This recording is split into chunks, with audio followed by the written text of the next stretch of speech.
Hello दोस्तों, आज का क्लास मेरा कैश ट्रांजैक्शन से रिलेटेड है, जो कि सेक्शन 269 एसटी में कैश ट्रांजैक्शन लिमिट के बारे में बताया गया है कि किस तरह से और हम कितने इनवॉइस जनरेट कर सकते हैं, कितने अमाउंट तक और कितने अमाउंट पे हमारा ये रूल अप्लाई नहीं होगा, कितने पे होगी, क्या परसेंटेज लगेगी वगैरह वगैरह। वन बाय वन करके एक-एक करके मैं सारी की सारी चीज़ें इसमें आज जानकारी आपको दूँगा। तो आइए चलते हैं और बताते हैं एक-एक करके।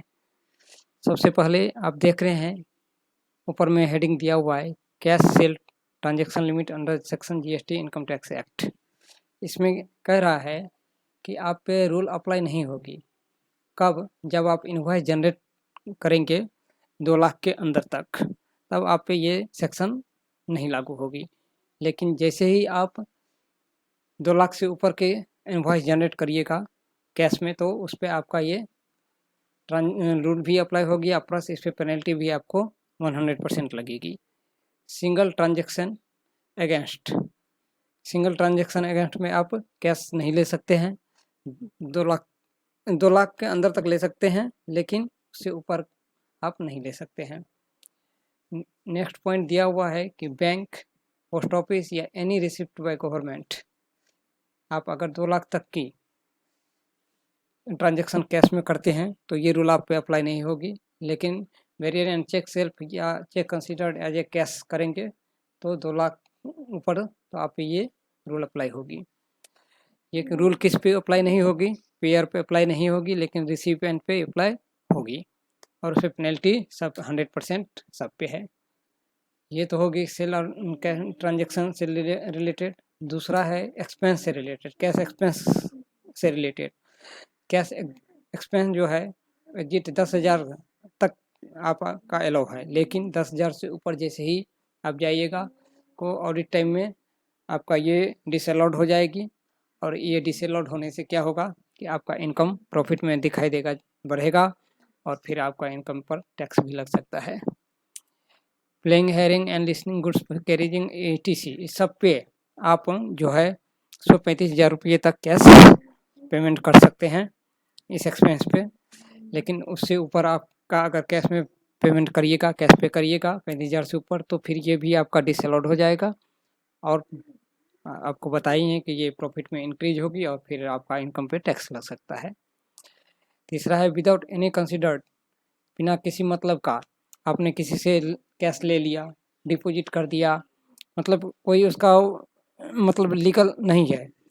ये 269 के तहत आपका जो है डिसअलाउड हो जाएगा। कैसे? कैश रिसीव अगर आप क्या है 20,000 के अंदर तक करते हैं तो अलाउड रहेगी, और 20,000 से ऊपर जैसे ही करेंगे ये आपका डिसअलाउड कैश हो जाएगा और प्लस 100% पेनल्टी भी लगेगी।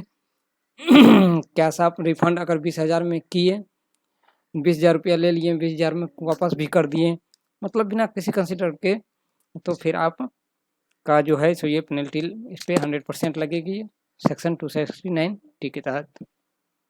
तीसरा है TDS, डिडक्शन ऑन कैश।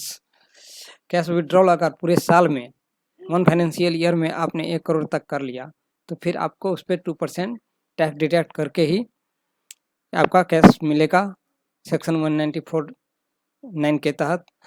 और इसका एडजस्टमेंट जो ये 2% जो आपका TDS कटा है उसका एडजस्टमेंट आप ITR फाइल करते समय ले सकते हैं।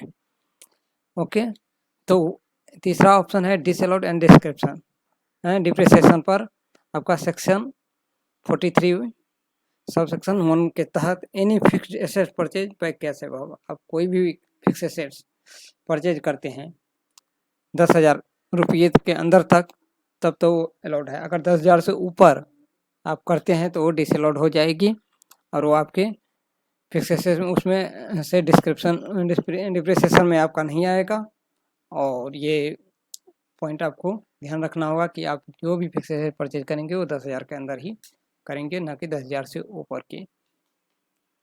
तो इस तरह से आप आज देखे हैं कि किस तरह से हमें कैश ट्रांजैक्शन को कंट्रोल करना चाहिए अपने अकाउंटिंग में और कैसे इसकी एंट्री लेनी चाहिए 1 बाय 1 करके। आप इसे चाहें तो नोट कर के समझ सकते हैं और एंट्री के टाइम में इसी पॉइंट को ध्यान में रख सकते हैं। तो आज का क्लास जो है सो कैश ट्रांजैक्शन के साथ समाप्त होता है और या watching for this video. Thank you for once again. Next video में मैं आपको फिर नए रूल्स के साथ मिलूँगा, तब तक के लिए।